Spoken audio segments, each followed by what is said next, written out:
Ladies and gentlemen, it's my privilege to introduce you all our today's chief guest. He is Honorable Dr. Sudhir Gavhane sir, former Vice Chancellor, YCMOU and Professor and Head, University Department of Mass Communication and Journalism, Dr. Babasaheb Ambedkar, Marathwada University. Sir has completed his PhD in journalism. He has rich educational experience of 26 years and 15 years of professional experience in the areas of print and broadcast media. Sir has held various prestigious positions at different universities and have been a member of various committees. Dr. Sudhir Gavhane sir has been associated as the chairperson of the NAC team and several others. Not only this, sir has been honored with various prestigious awards. At the research front, sir is a renowned research guide and have guided several students at different universities. With equal pleasure, I now invite Honorable Dr. Sudhir Gavhane sir to address us on this gracious occasion.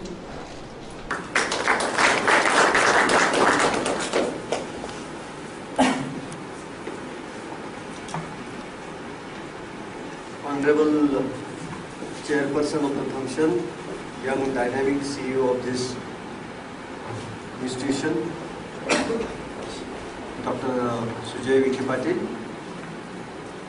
the Director of the institution and capable leader of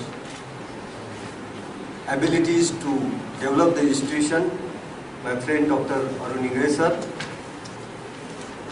the guest of honor of this function and executive editor of Delhi Sakar here, Babasaheb Ambedkar, my colleague and friend Robert Popai, Honorable Sadananda sir, Dr. Gaikwad sir, eminent persons and respected participants, teachers, students. I am really thankful to the institution for inviting me for interacting with you on the occasion of this valedictory function. Basically, I belong to Mass Comm and Journalism, and the IT on which you organize this conference, the very concept is multidisciplinary. And normally people who are in the engineering feel that this is their area of activity, playfield, their own playfield. Nobody should enter into that. But you know, IT is having multifaceted, multifarious application in all walks of life, everywhere. So because of that, I am very happy that the perspective of a teacher who is in the mass comm and journalism since last 30 years teaching in the university, being invited to share my ideas and views on this. So I am thankful, sir, for inviting me.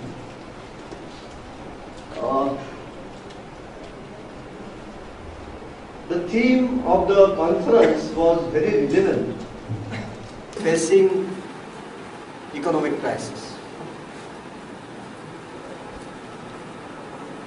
And the countries which are known as emerging economies like India, which are part of BRICS, that is Brazil, Russia, India, China and South Africa, these are the countries which are considered as having potential powerful economies of the future. As they are potential economies of the future, the powerful economies in the world, which are being named as advanced economies or developed economies, those who want to rule the world economy as such, and all the international bodies of economy, when they are saying these institutions and these nations are upgrading themselves, empowering themselves, making impact on the world, they try to curb these companies. As it's been discussed a lot, that the GDP of China is coming down, the GDP of India is coming down, that of Brazil is coming down, but no media, no academician discusses what is the GDP rate of US, what is the GDP rate of Canada, what is the GDP rate of UK. I have those figures I want to share with you. I want to share with you that the whole world is facing economic recession.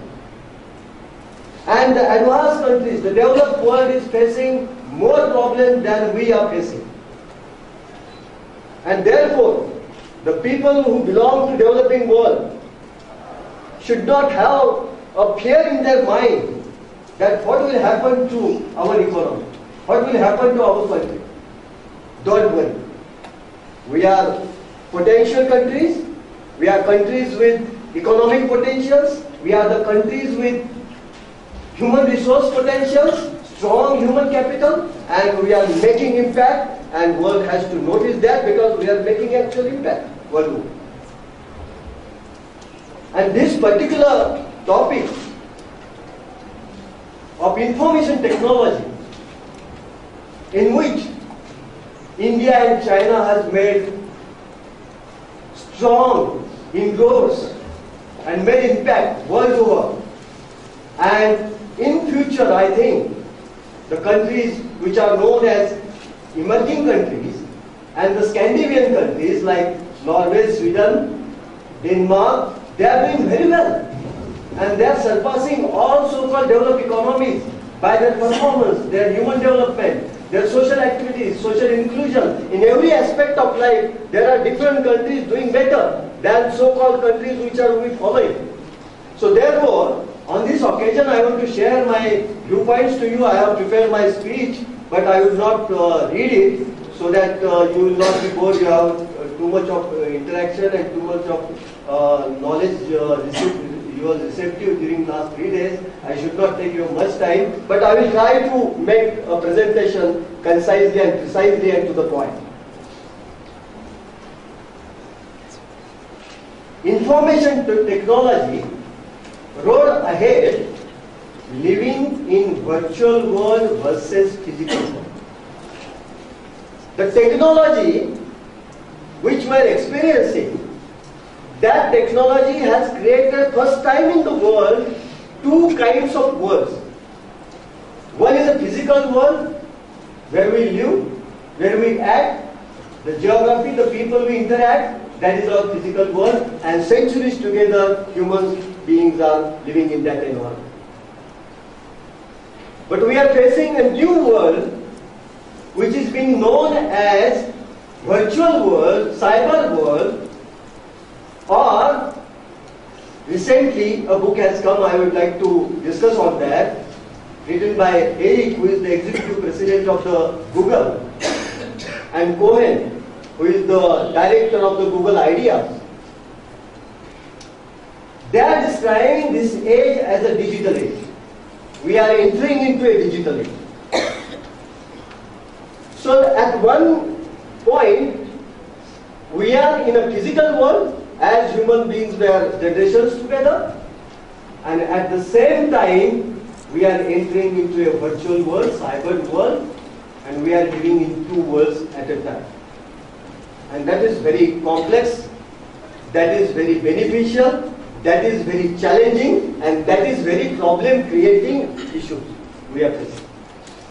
So we are living in the world which is altogether different from any other world past human race has ever experienced. More so, it is even different from the world which was 3 decades back. That's a revolutionary impact and change this technology is making on the societies. Not a one particular society, on a global scale. Multifaceted differentiation it is creating. No doubt, for centuries, human race is changing with times and technology. But the pace in which the world has changed during last 3 decades is never seen in the history of humanity. It is unprecedented. It is unimaginable. and most importantly, driven by single technology, that is IT. It has made multifaceted, revolutionary impact on every aspect of human life. The way in which we wake up, the way we talk, the way we share, the way we store, the way we connect and communicate, the way we sell, the way we enjoy privacy, the way we try to create our identity, the way we teach and learn, the way we express ourselves, the way we collaborate, the way we know the world, the way we exhibit our creativity, the way we have created borderless world, the way we give birth to innovation, the way we commit crime, and lastly, the way in which we have created a vibrant global community. Everything has changed. Every beat of our life has changed. And this vibrant global community is interactive, also caring, also daring, and at the same time dangerous. It is caring, it is daring, and it is dangerous. If you visit any Facebook page, or if you go for Twitter, you will come to know how this new social media people are very much strong, expressive, open, and fearless. They comment upon anybody in any fashion they want, with any words which no media can dare to talk about or write about. That is the power of people. And this is a decentralization of power of expression. Earlier, we journalists were considering that we are gatekeepers. What to publish, what to not publish, what to broadcast, what to not broadcast. It is in our hand. So monopoly of expression was in the hands of media people, media persons. Now that monopoly has broken down, collapsed, and people have the power to express themselves. That is the breakthrough. This technology has given empowered, and this is called as empowerment of information. This is the empowerment of information and expression that we are noticing. Therefore, the technological advances and globalization are the two very powerful forces that are making our world change more and more, faster and faster, in more dramatic leaps. In fact, it is hard to find any organization that is not being bumped in some ways by new forces of change. These technologies are reshaping, re-engineering human society. This change is revolutionary in nature, and its application is in all aspects and walks of life. Its 5D effect it is creating. 5-dimensional effect it is creating, and that 5-dimensional effect is, it is providing more access, that is the powerful access to the knowledge, to the information, to the communication, to all class of society, in all languages, from all countries of origin, and they can share and they can get information and knowledge in open source. Secondly, it is borderless. So, anybody belonging to any small village of any small country of the world can plan a thing which can be in global scale. That is the power. It is borderless. So anybody from any corner of the world, no matter he is urban or rural, no matter he is from poor country or least developed countries, LDC country, no matter, opportunities are tremendous, and if he has something to say and he dares to express himself then or herself, he can make mark and he can reach out to the global society. That is the borderless society we are having. It's a multimedia communication. This is a very important dimension. At once, through this IT, you can send text, you can communicate through video, you can communicate through audio, you can communicate through graphics, visuals, and convergence of all media. It's a multimedia communication platform which has been created, and therefore convergence of all media in one media that has been generated by the IT. That is the power of the IT that we have to understand. And because of this, this communication has become very colorful, very interesting, and what we say is very captive. It is very captive, and therefore it is making much more impact. And that impact is too high. That also we have to consider. Then there is a new kind of thinking, where we always talk and think about the globalization. But because of new emergence of new IT technologies, now globalization has converted into a localization. Globalization plus localization. It's a globalization. So you can address to the global audience. At the same time, you can solve and discuss the issue of local matters which are important, concerned with the local issue.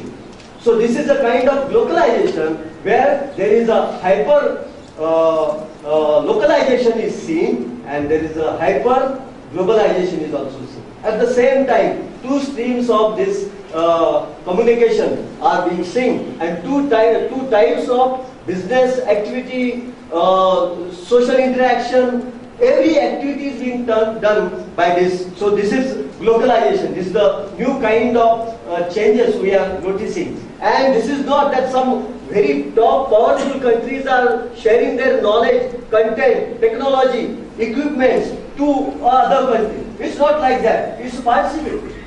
So your small country is contributing, and big countries also are receiving it. As Indian people who are in the IT, they are providing better services than the services which are available in their own country. That is the power. And that power of participatory development, collaborative development, is creating a new business environment which was earlier centric towards the developed world. Now it's global. And at the same time, the power of one country, the knowledge of one country, the strengths of one country can be shared by the many countries. That is also making opening for the talent, opening for the human talent, opening for the knowledge. 20 years back, what was Twitter? Nobody was knowing.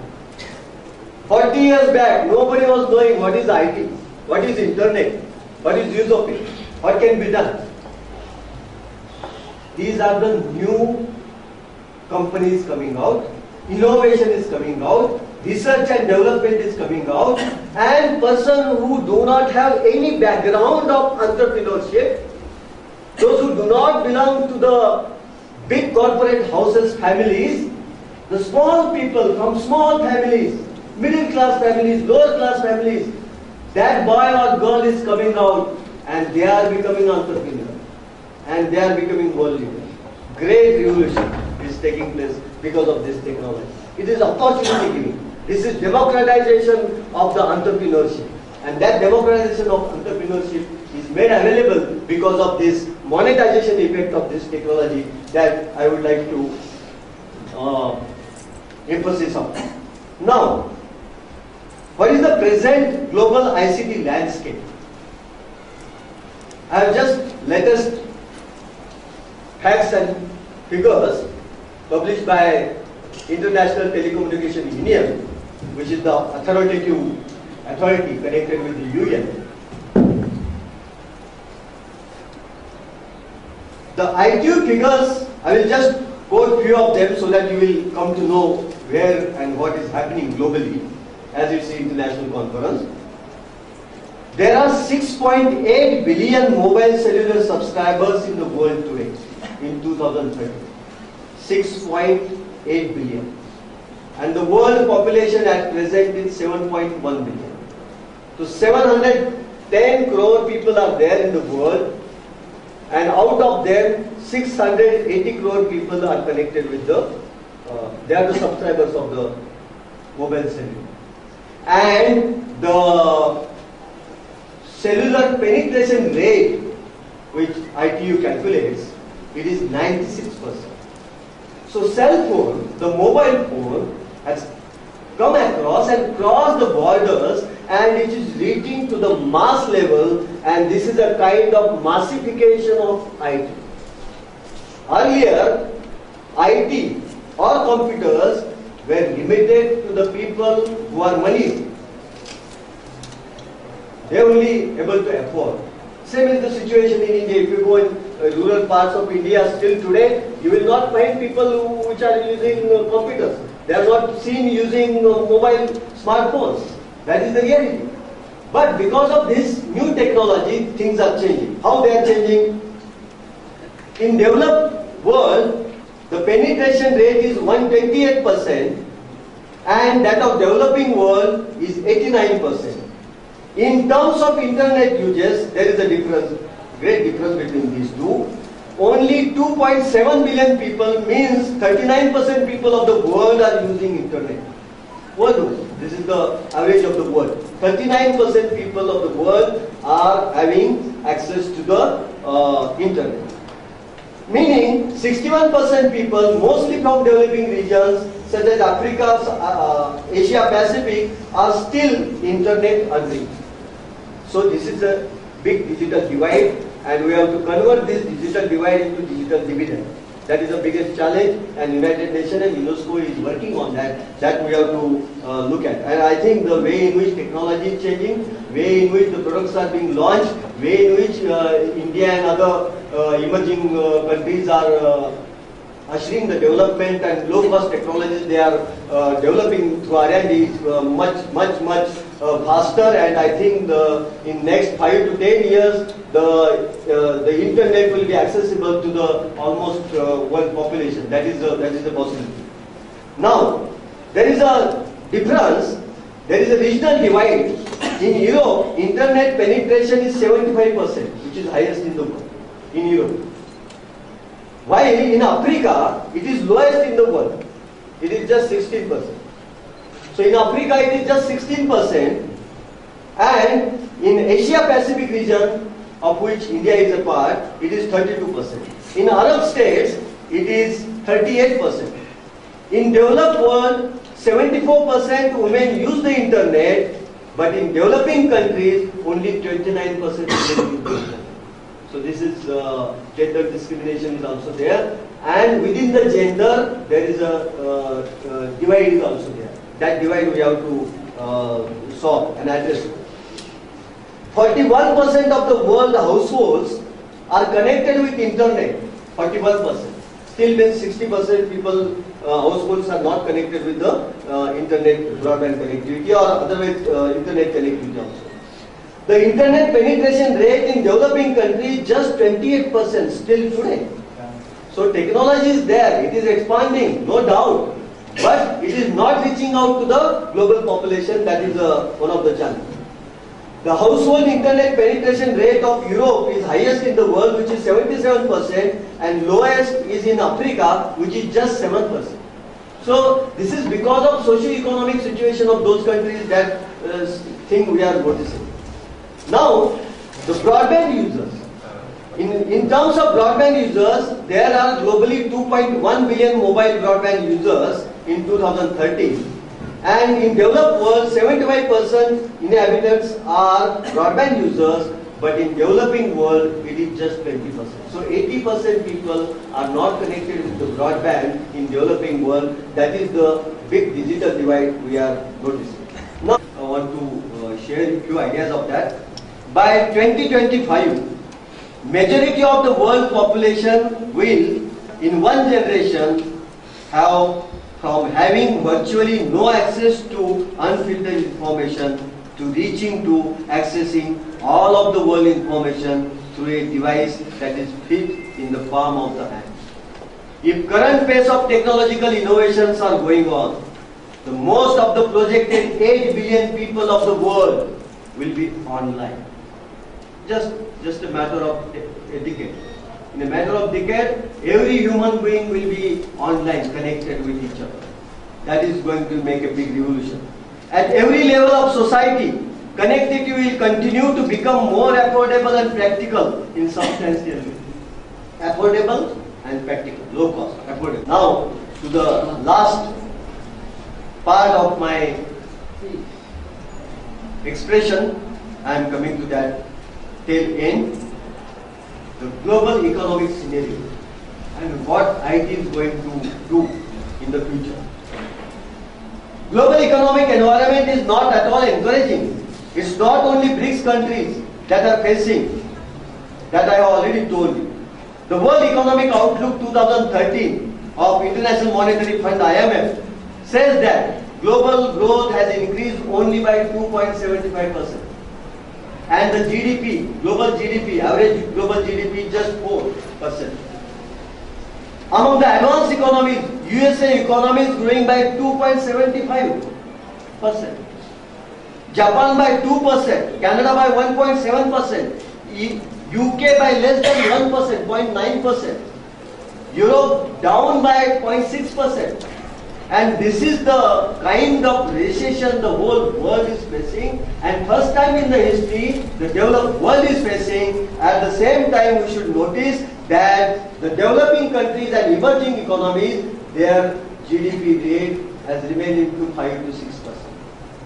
So it is not ashamed on part of us, because the whole global environment is such that we have to survive into this. We are better performing than them. Still, we are not good, we are not satisfactory, but this is situation we have to take notice of. Now, I will come to the Global Information Technology Report, which is published by the one international institution, INSEADS, which is part of World Economic Forum, that has just published its international report of since last 12 years, every year they are publishing this report, Global Information Technology Report. The 2013 report says, today the world has undergone massive changes. The internet bubble has come and gone. Emerging countries such as China, India have become prominent global providers and users of ICT equipments and services. Struggling to emerge from financial crisis, developed economies are striving to return to higher level of growth and competitiveness while fighting stubbornly high unemployment rates, especially among their youth. Both emerging and developed economies are focusing on innovation, competing globally for talent, resources and market share. Information flows and networks have spread across borders in ways that could not be imagined before onset of internet. The global adoption of telephony, social networks and the rapid growth of broadband. Business models have been redefined. See, that is what the message is of this 2013 Information Technology Report, Global Report. And small research activities, where research will take place? In colleges and universities. And our standing in our population is 17.5% of the world population India is possessing. But our share in the global R&D is just 2.2%. No researchers, no R&D, no patents. Our patents per 10 million is only 1. And many people proclaim themselves that they are international scientists. So if they are international scientists, it should be proved by their patents. Where is the Nobel Award? Not a single institution, higher education institution in India has received a Nobel, created a Nobel laureate. It means the old generation and the middle generation of ours has not able to create a Nobel laureate with 611 higher universities and 35,000 plus colleges. That is the failure. And unless and until the new generations drive themselves into R&D, we will not be in the innovation and knowledge economy. That is the biggest challenge we are going to face. Secondly, create business and industry that will generate jobs, that will not cut jobs. Don't create industry which will cut jobs. But one saying, everybody of you know that think globally, act globally. Very popular.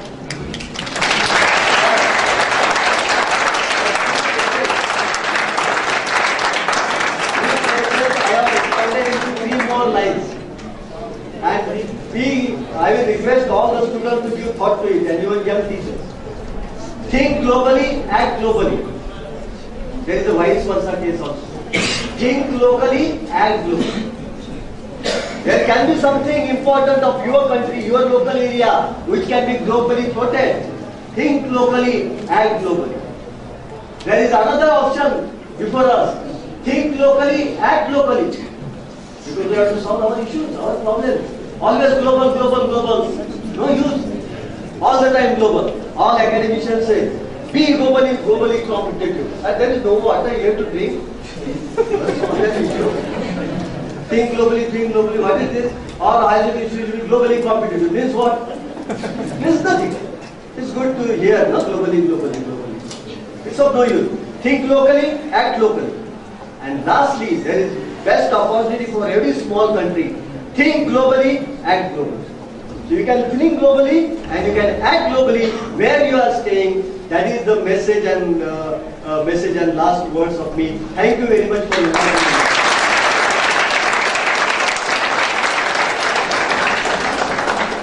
Thank you, sir.